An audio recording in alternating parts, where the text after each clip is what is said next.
Саламатсызбы, урматтуу замандашым. Анда эмесе катмар боюнча сабагыбызды андан ары улантабыз. Демек, бул сабакта биз азыр дагы көптөгөн параметрлер менен таанышалы болуп катмардын. Биринчиси эле биз мынакей жанатан бери түзүп аткан катмарларыбыздын баары бул растырдык катмарлар деп аталат. Биз башында айтып кеткенбиз растырдык жана вектордук графика жөнүндө.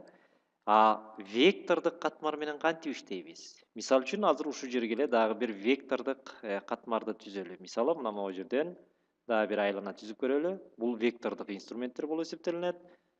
Мына мисалы айлананы түзө турган болсок, мына көрдүңүздөрбү? Демек, бул жерде биздин вектордук сүрөтүбүз момундай болгон катмар менен берилди. Муну бирок биз кайра оңой эле растырдык катмарга айлантып алсак болот. Аны кантип айлантабыз? Оң жагын бастык дагы бул жерден растрировать слой деген менюну тандап алабыз. Мына. Эми баягындай эле биздин катмарыбыз дагы растырдык катмар болуп эсептелинет экен. Муну азырынча өчүрүп туралы, алып барабыз дагы корзинага салып коебуз. Эми ушул берилген же болбосо бөлүнүп алынган катмарды биз жаңы документке көчүрүү муктаждыгы да келип чыгат кээ бир учурда. Ошону кандайча жүргүзөбүз? Ал үчүн мынакей ошол катмарды бөлүп алабыз. Мына бөлүп алдык.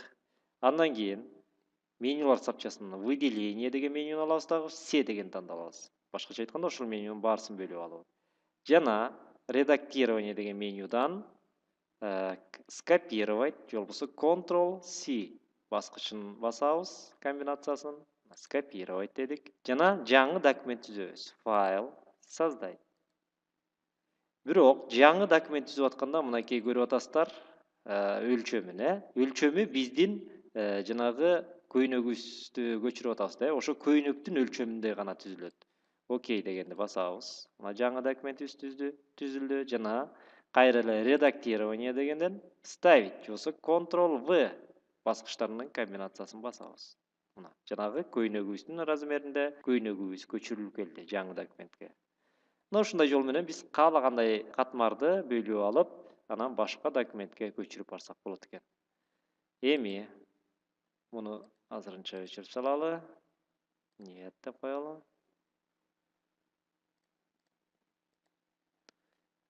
Андан кийин эми кээ бир учурда бизге ушул катмарлардын дубликаты же болбосо катмарлардын дагы бир копиялары керек болуп калат. Ал үчүн эмне кылабыз? Демек, дубликатты түзүүнүн дагы бир нече ыкмасы бар. Ал үчүн биринчи ыкмасы, демек ушул катмарды бөлүп алабыз. Кайсы катмардын дубликатын алгыбыз келсе, мисалы үчүн могу башты бөлүп алалы, ушул баштын дубликатын алгыбыз келип атат. Жана слои деген менюдан биринчи ыкмасы бул. Биз создать дубликат слоя дегенди басабыз. Башы копия деп турат. Мына ушул жерге экинчи башы деп жазып койсоңор болот. Кыскасы, бул жерден атын жазып койсоңор болот. Окей дейбиз дагы. Мына бул жерде эч кандай өзгөрүү болгон жок. Чындыгында өзгөрүү болду. Мунун дубликаты түзүлдү мынакей. Экинчи башы чыкты. Ошондой эле кийинки ыкмасы кандай? Кийинки ыкмасы деле биз жана айтып кеткендей, мына могу жердеги жебеден биз создать дубликат слоя дегенди басабыз дагы. Окей. Мына үчүнчү башы. Андан кийинки дубликаты дагы ыкмасы, кийинки ыкмасы дубликатты түзүүнүн. Мына ушул катмарды бөлөбүз дагы, кой бербестен жанагы жаңы катмарды түзүү инструментине алып келип коебуз. Мына биздин дагы бир дубликат пайда болду. Мына ушундай жол менен биз ар кандай катмардын көптөгөн дубликатын түзүп алсак болот экен. Эми керексиздерин өчүрүп салалы. 2 башы копияны да өчүрүп салабыз. Мында кереги жок. Муну бүттүк. Эми кийинкиси бул палитрадагы, катмарлардын палитрасындагы непрозрачность деген бар, жана заливка деген бар. Мына ушуларды карап көрөлү. Мына мисалы жанагындай эле бир катмарды бөлүп алалы. Эми катмарды бөлүп алгандан кийин непрозрачность деген бул түстүүлүгүн өзгөртүү же болбосо түссүздүгүн өзгөртүү десек болот. Мына кармап туруп муну жылдыра баштасак, мына көрдүңүзбү? Демек, өзгөрө баштады. Бул да азыр билинбей атат. Биз мына могу көйнөк катмарын бөлүп алалы, ошондо көрөсүз. Мына. Эми түссүздүгүн өзгөртө баштасаңыз, мынакей астындагы катмар көрүнүп калды. Ушул жерден биз демек мунун түссүздүгүн өзгөртсөк болот экен ушундай кылып. 100% кылсак, бул толук түрдө аны жаап алат. Ал эми андан азыраак кыла баштасак, биз ал катмардын астындагы турган катмар көрүнө баштайт экен. Мына бул жерден мына ушундай түссүздүгүн өзгөртсөк болот экен. Ошондой эле экинчиси, стилдерди колдонууда ошо стилдердин сакталып калышы болуп эсептелет. Аны түшүндүрүш үчүн азыр мындай кылалы. Стиль дегенибиз эмне? Стиль дегенибиз мынакей ушул палитрада, катмардын палитрасында могу жерде FX деген бар. Ушуну басат турган болсок, мына биз азыр ушул көйнөктүн катмарын бөлүп алдык дагы. Бир канча стилдердин түрлөрү турат. Ушул жерде мисалы тень дегенди бассак, мына ошо бул жерде автоматтык түрдө көлөкө пайда болду. Жана ал көлөкөнү ар кандай өзгөртүп түзсөк болот экен мына. Угол, башкача айтканда бурчун өзгөртүп, размах, чоңойтуп, размер көрүп атасыздар, кыскасы могу жерден баарын өзгөртүп түзө берсек болот. Окей деп коелу. Стилди койдук. Эми андан башка дагы бир стиль коелу. Мисалы, наложение, тиснение. Мисалы, көлөмдүү кылыш үчүн, мынакей көрүп турасыздар, көлөмдүү. Бул жерде дагы глубина жана башка өзгөртүп түзсөңүздөр болот. Размер, мына көрүп атасыздар, Мисалы, мындай кылып болот. Смягчение жана башка. Ар кандай өзгөртүүлөрдү жүргүзсөңүз болот. Окей. Эми жанагы заливка дегенди колдонолу кайра. Бул непрозрачный, башкача айтканда үстүндөгү түссүздүк менен айырмасы кайсы? Мына биринчисинде биз өзгөртсөк, бул жерде биз колдонгон стилдер дагы ошондой эле түссүздүгүн өзгөртүп атат, Ал эми экинчисин карап көрөлү эми экинчисинде. Экинчисинде мынакей биздики жанагы эле катмарыбыздын эле түссүздүгү өзгөрүп атат, бирок колдонгон стилдерибиз ошол бойдон калып атат.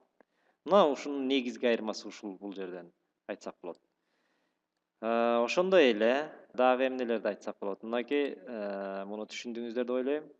Ушинтип ар бир катмарга мисал үчүн ушундай кылып сиздер стилдерди колдонуп алсаңыздар болот. Мына тень, бардык стилдер көрүнүп турат бул жерде. Тень, внутренняя тень, свечение, внешнее свечение, внутреннее свечение жана башка деген. Эми дагы айтат турган нерсе режим наложения. Мына ушул жөнүндө дагы айтып кетели. Муну түшүндүрүш үчүн биз мынакей могу катмарды азыр өйдөрөөк жылдыралы. Бул башкача айтканда эки катмардын бири-бири менен өз ара аракеттешүүсүн көрсөтөт да. Бул көбүнчө жана сүрөттөр менен иштегенде абдан кызыктуу, ар кандай режимдерин коюп. Мисалы, мынакей көрөлү. Затемнение. Азыр мындай болуп калыптыр, Буту мындай кылып алышыбыз керек да. Мына көрүп атасызбы? Мягкий свет. Мына биринчи мына тулкусунун үстүндөгү башкача айтканда катмарды бөлүп алышыбыз керек да, андан кийин жанагыларды жүргүзүшүбүз керек. Умножение. Мынакей көрүп атасыздар, Демек биз бул жердеги режим наложения дегенде ар кандай параметрлерин берүү менен биз бул жактагы эки катмардын бири-бири менен өз ара аракеттешүүсүн көрүп атабыз. Буларды ошо сүрөттүк катмарларда колдонгондо абдан жакшы натыйжаларды берет. Бул жерде болсо биз сизге ушул режим наложения дегенди түшүнүктүү кеңири айтып көрсөтүп атабыз. Алардын баарын кийин практикада дагы кеңири колдонобуз. Эми кайра ордуна коюп коелу муну. Шымын төмөнүрөөк коебуз. Бул жерде дагы айтып кое турган нерсе, мынакей могу жерде 3-4 блокировканын түрлөрү турат. Булар эмнени түшүндүрөт? Азыр биринчи муну фонду алып салалы. Азырынча көргүзбөй туралы. Эгерде мынакей могу жерде биринчи блокировканы колдонсок, блокировка бул эмне деген түшүндүрөт? Бул мындай, мисалы, ушуну басып, андан кийин муногу биз бөлүп алган катмардын үстүнө, мисалы, сүрөт тарта баштасак, мисалы, эмени тандап алып, кисти тандап алып, сүрөт тарта баштасак, көрдүңүздөрбү, могу жерде түссүз жерге келгенде, фонго келгенде, башкача түссүз фонго келгенде биздин сүрөтүбүз тартылбай калып атат. Мына бул блокировка ушуну түшүндүрөт экен. Башкача айтканда, эгерде мисалы башына тартып көрсөк, мына азыр же бутуна, бутун бөлүп алып туруп тарта турган болсок, мына бутунан сырткары жерге эле тартылып атат, Ал эми жанагы блок турган жерде биз андан сырткары жерге тарта албайбыз. Мына ушуну түшүндүрөт. Экинчиси эмнени түшүндүрөт экен? Аны карап көрөлү. Экинчи блокировка бул цветопикселев дейт. Биз бул блокировканы коюп койсок, биз ошол үстүнө эч кандай тарта албайбыз. Баскан сайын мына момунда болгон маалымат чыга берет да. Катмардагы түсүн сактайт.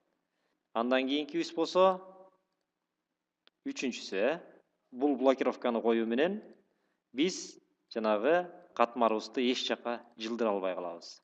Мынакей көрүп атасызбы? Буну жылдыра беребиз, мисалы. Башты жылдыра беребиз. Ал эми ошол бөлүп алган жанагы катмарыбызды эч жака жылдыра албайбыз.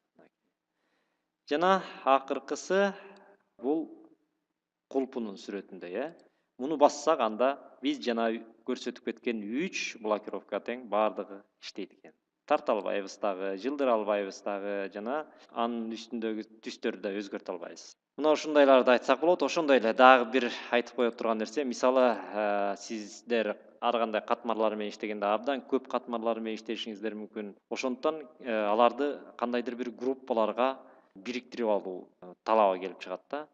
Ошондуктан биз группа түзүп алсак болот. Мисалы, буну Адам деген группага коюп коелу, Ал үчүн эмне кылабыз? Ал үчүн мынакей ушул палитрадагы группа деген баскычты басабыз. Создать новую группу деген.